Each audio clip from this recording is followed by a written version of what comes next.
The Sunchild by Andrew Lang. Once there was a woman who had no children, and this made her very unhappy, so she spoke one day to the sunball, saying, "Dear sunball, send me only a little girl now, and when she is 12 years old you may take her back again." So soon after this, the sunball sent her a little girl whom the woman called Letico, and watched over with great care, till she was 12 years old. Soon after that, while Letico was away one day gathering herbs, the sunball came to her, and said, "Letico, when you go home tell your mother that she must bethink herself of what she promised me." Then Letico went straight home, and said to her mother, "While I was gathering herbs, a fine tall gentleman came to me, and charged me to tell you that you should remember what you promised him."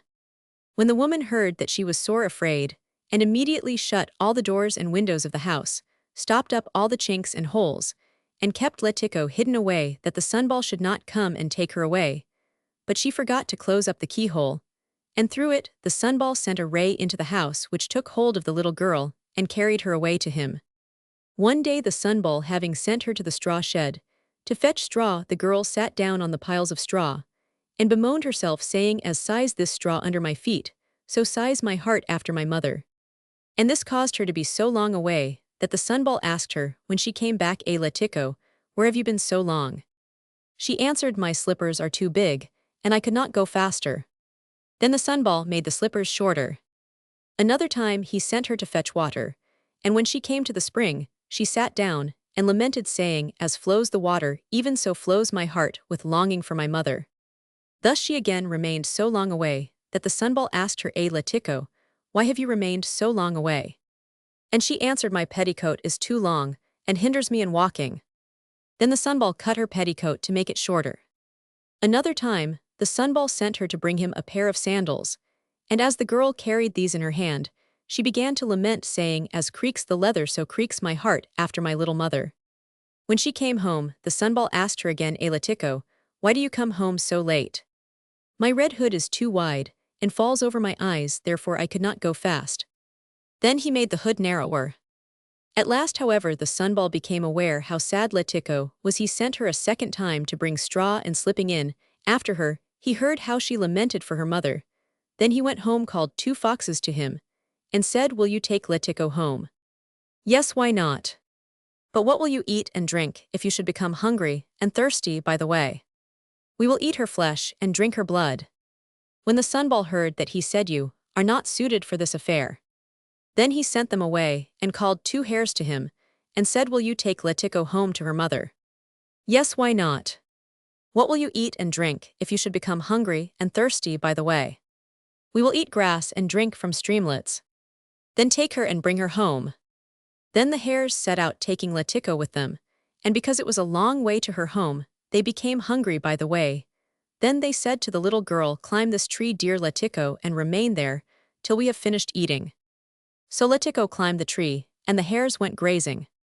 It was not very long, however, before a lamia came under the tree, and called out, "Letico, Letico, come down, and see what beautiful shoes I have on." "Oh, my shoes are much finer than yours." "Come down, I am in a hurry, for my house is not yet swept." "Go home and sweep it then, and come back when you are ready." Then the lamia went away and swept her house, and when she was ready, she came back and called out, "Letico, Letico, come down, and see what a beautiful apron I have." "Oh, my apron is much finer than yours. If you will not come down, I will cut down the tree and eat you." "Do so, and then eat me."